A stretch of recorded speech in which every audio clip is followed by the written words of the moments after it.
ایک انہوں نے کہا کہ اگر کوئی اس طرح دعا دے، تو جہاں جہاں چلے گا خدا سایہ ہو کر تیرے ساتھ ساتھ چلے گا، تو کیا حکم شرع ہوگا یہ؟ دیکھیں، یہ خدا سایہ ہو کر تیرے ساتھ ساتھ چلے گا، یہ محاورہ ہوتا ہے. جیسے ایک حدیث، صحیح حدیث کے اندر بھی ہے، نبی کریم صلی اللہ علیہ وسلم نے ارشاد فرمایا کہ 7 قسم کے افراد ایسے ہیں کہ بروز قیامت جب کہیں سایہ نہیں ہوگا تو اللہ تعالیٰ اپنا سایہ ان کو عطا فرمائے گا. لیکن اس میں تعویل کرنی ہوتی ہے، کیونکہ اللہ جسمانیت سے پاک و صاف ہے. جب جسم نہیں ہے تو اس کا سایہ بھی نہیں ہے، تو پھر وہ کون سا؟ تو مراد یہ ہے کہ عرش کی پناہ اللہ تعالیٰ اس کو عطا فرمائے گا اور وہ سکون سے ہوں گے سب کچھ. اسی طرح یہ دعا ہے کہ اللہ تعالیٰ تیرے ساتھ رہے. ہم کہتے ہیں نا اللہ تعالیٰ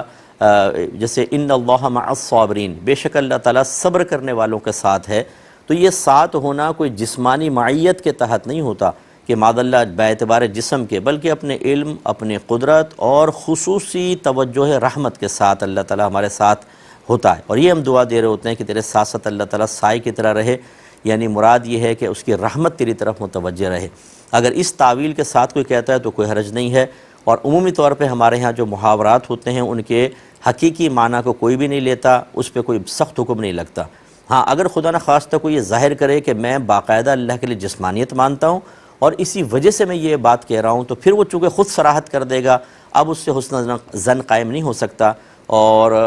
علماء اسلام کے نزدیک اللہ تبارک و تعالیٰ کے لیے جسمانیت ثابت کرنا انسان کو دائرہ اسلام سے خارج کر دے گا. اس لیے ذہن میں رکھیں کہ اس کو مطلب حتمی طور پر نہیں کہا جائے گا. ایک بھائی نے فرمایا کہ ہمارے گھر میں خواتین جو ہیں وہ ڈرامے دیکھتی ہیں، اور ڈراموں میں بعض اوقات ایسی چیزیں دکھائی جاتی ہیں جس کا پریکٹیکل جب وہ گھر میں کرتی ہیں تو لڑائی جھگڑا فتنہ فساد پیدا ہوتا ہے. تو کیا حکم شرع ہوگا؟ ہم کس طریقے سے عورتوں کو سنبھالیں اور یہ ڈرامے دیکھنے دیں یا نہ دیکھنے دیں؟ دیکھیں، قطع نظر اس کے کہ ڈرامہ مطلب کس چیز پر مشتمل ہے، اس طرح کے کھیل تماشوں میں مشغول ہونا اور اتنا مشغول ہو جانا کہ انسان کو نماز کی پرواہ نہ ہو لیکن ڈرامے کی قسطیں نکلنی چاہیے،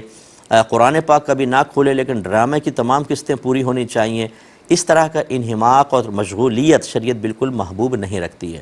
دوسری بات یہ کہ اگر اس میں فرض کر لیں ایسی چیز دکھائی جا رہی ہے کہ جس کو دیکھنے کے بعد آپ کے گھر کی جو خواتین ہیں یا بچے ہیں ان میں منفی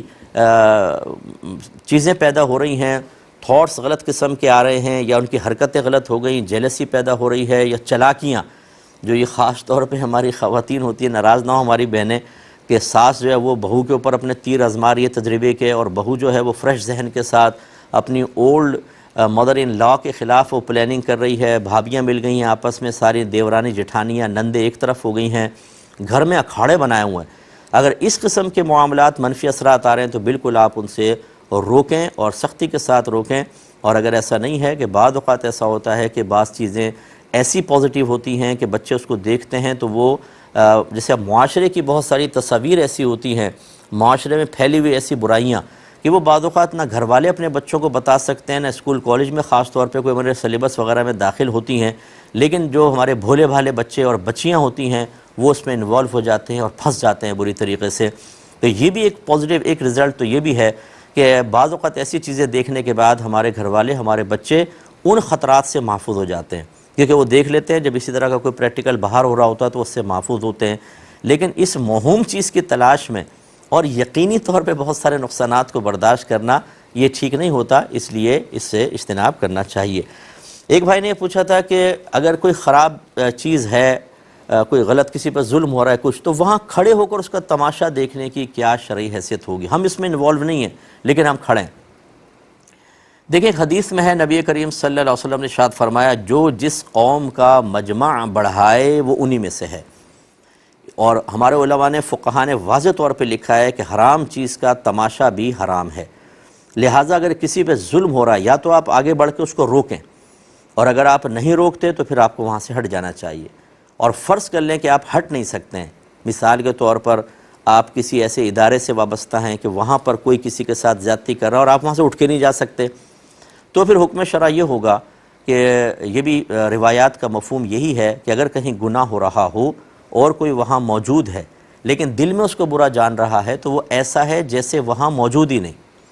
یعنی اس کے نام عمل میں کوئی گناہ نہیں ہوگا. اور اگر کہیں غلط کام ہو رہا ہے اور کوئی وہاں موجود نہیں لیکن دل میں اس کو اچھا جان رہا ہے تو وہ ایسا ہے جیسے وہاں موجود ہے. اس سے ہمارے ذرا وہ تمام بھائی بہن بھی درس حاصل کریں جو مختلف چیزیں دیکھ رہے ہوتے ہیں سوشل میڈیا پر، دوسری جگہوں پر، یا ظلم کے معاملات دیکھ رہے ہوتے ہیں، یا کوئی بتا رہا ہوتا ہے تو پھر وہ کہتے ہیں، وہ دل میں اس کو برا بھی نہیں جانتے سب کچھ، بلکہ ہنس رہے ہوتے ہیں، خوش ہو رہے ہوتے ہیں، یہ ایسے ہیں گویا کہ وہاں موجود ہیں۔ تو خلاصہ کلام یہ ہوا کہ اگر خدا نخواستہ کچھ ظلم وغیرہ ہو رہا ہے تو بالکل نہ کھڑے ہوں، تماشا دیکھنے کی بالکل اجازت نہیں ہے، اور خدا نخواستہ یعنی اگر آپ تماشا دیکھیں گے آپ بھی گناہ گار ہوں گے، اور اگر فرض کر لیں کہ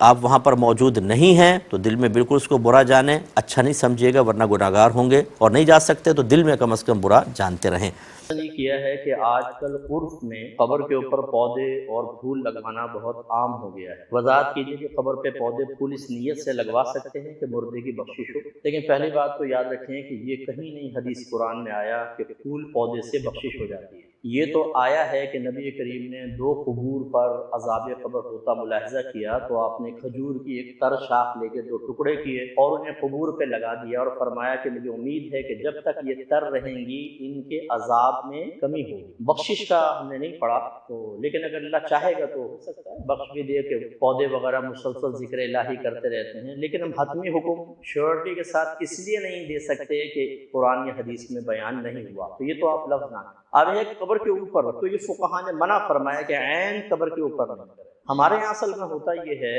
اب جیسے یہ اکابرین کی قبور ہوتی ہے نا مزارات پہ، تو یہ حقیقتاً ان کی اصل قبر نہیں ہوتی، اصل قبر ہوتی ہے نیچے، پھر وہ دیواریں کھڑی کر کے اس طرح اوپر چھت ڈال دیتے ہیں، اس چھت کے اوپر بالکل اس قبر کے عین اس چھت کے اوپر ایک اور قبر بناتے ہیں، اس کی لوگ زیارت کرتے ہیں، اس کو چوم رہے ہوتے ہیں، سمجھ رہے ہوتے ہیں بابا جی یہاں تشریف فرما ہے، حالانکہ بابا جی نیچے سے نیچے تشریف فرما ہو۔ قائد اعظم صاحب کے مزار میں بھی دیکھیں قبر نیچے بھی ہے، اس طرح داتا صاحب کے جو اوپر بنی ہے وہ جالی ہے، وہ تو اس میں کوئی ہے، داتا صاحب کے تو نیچے ہے قبر مبارک۔ تو ہماری تو عوام کا حال یہ ہے کہ ان کو کچھ پتہ تو ہوتا نہیں، اسی پہ ماتھے ٹیک رہے ہیں جا کر، اور ایسے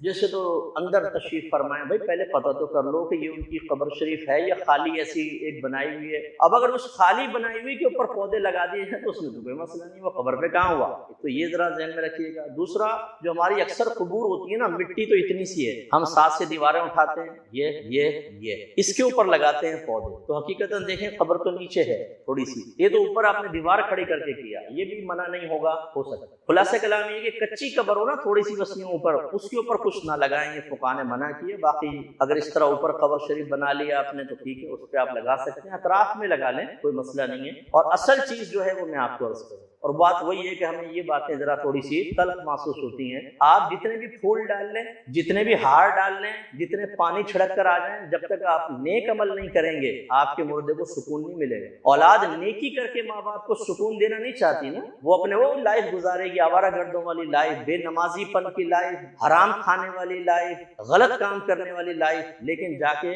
عقیدت کا اظہار یہ ہوتا ہے پھول ڈالیں گے، قبر پہ جھاڑو دے رہے ہیں، پانی ڈال رہے ہیں، ساتھ جگمگا کر واپس آ گئے۔ کون سا کمال کیا آپ نے؟ اصل تو یہ ہے اگر واقعی ماں باپ سے محبت ہے تو اچھے عمل کریں، گناہوں سے بچیں، کہ گناہوں سے رنج ہوتا ہے مردے، اس کو اطلاع ملتی ہے حدیث کے مطابق، یہی اس سے مردے رنج محسوس کرتے ہیں، اور اگر نیکی کی اطلاع ملتی ہے تو ان کا دل خوش ہوتا ہے۔ ایصال ثواب کریں، آپ نمازیں پڑھیں، روزے رکھیں، قرآن کی تلاوت کریں، ان کا ثواب ان کو ایصال کریں۔ باقی میں یہ نہیں کہہ رہا ہوں کہ آپ قبور پہ نہ جائیں، پھول نہ ڈالیں، لیکن اس کو اصل بنا کر، کیونکہ ہماری عادت ہے رسم پہ چلنے کی، حقیقت کو ہم اکثر فراموش کر چکے ہیں۔ اصل مذہب تو ہمیں پتہ ہی نہیں کہاں ہے، رسومات چل رہی ہیں جو ہم اپنے گھر کے اندر، اپنے خاندان میں، اپنے اہل سنت میں دیکھ رہے ہیں، جو رسمیں ہیں اسے نبھانے میں شیر ہیں، یہ معلوم نہیں کرتے کہ اس رسم کے پیچھے ایک حقیقت بھی تو ہوگی، وہ کیا ہے؟ اس تک ہم اس لیے نہیں جانا چاہتے کہ اس میں ہے مشقت، اس میں ہے نبی کی اطاعت کرنی پڑے گی، اس میں اپنے نفس کی خواہش قربان کرنی پڑے گی، اس میں ذاتی مفادات چھوڑنے پڑیں گے، تو یہ مشکل راستہ میں نہ بتاؤ، شارٹ کٹ بتاؤ، شارٹ کٹ، سہل سا، آسان سا، پپو والا راستہ، نہ ہینگ لگے نہ پھٹکڑی اور رنگ بھی چوکھا آئے، ادھر بھی لڈو ادھر بھی لڈو، مزے ہی مزے، دل بھی مطمئن۔ اور یہ بھائی یہ دل کے اطمینان سے کام نہیں چلتا۔ آپ اپنی دکان کھولے نہیں، کاروبار کھولے نہیں، جا کے روزانہ اس پہ جھنڈیاں لگائیں، پینٹ کریں، پانی چھڑکیں، گلاب عرق گلاب چھڑکیں، نفع ملے گا آپ کو؟ حالانکہ رسم تو آپ پوری کر رہے ہیں، پوری ان رسموں سے کچھ نہیں ہوتا جب تک حقیقت نہ ہو۔ اس لیے ہماری گزارش ہے، جس بھائی نے لکھا وہ بھی اور دیگر بھی، پودے پھول ضرور کریں لیکن اپنے نیک اعمال کے پھول زیادہ سے زیادہ لگانے کی کوشش کریں اور گناہوں کے کانٹے ہٹائیں، نیک بنے پرہیزگار۔ پھر دیکھیں آپ کے والدین کتنے خوش ہوتے ہیں۔ اب چاہے آپ پانی نہ ڈالیں، چاہے آپ پھول نہ ڈالیں، زیارت کر لیں قبر کی، کچھ بھی نہ ڈالیں، آپ کے والدین آپ سے خوش ہوں گے۔ ورنہ پھول پتیاں ڈالتے رہے اور اعمال اچھے نہیں ہوئے تو ان کے دکھ کبھی ختم نہیں ہو سکتے۔ اللہ مجھے بھی عمل کی توفیق عطا فرمائے۔